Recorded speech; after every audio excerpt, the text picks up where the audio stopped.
என்ன 2 பேர் வராங்க. ஐயான் பெரிய கம்பி தூக்கின்னு வர மாட்டி. என்ன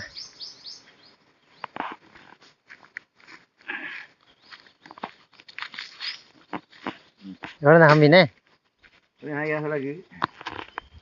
நான் போம் இப்போ வெட்டியால் போகணும். அவ்வளோ ராஜ்யம் போகணும். இன்றைக்கு அவ்வளோ ராஜ்யம் நடந்து போகணும். இப்போ பாருங்க நிலைமை.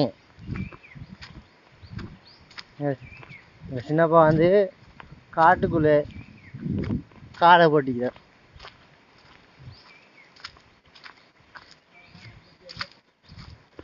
இந்த காடில் நாங்கள் வெட்டி எடுக்க மாட்டோம். நாங்கள் இங்கே கிணத்துக்கு இந்த காடு கரண்ட் தருவானா?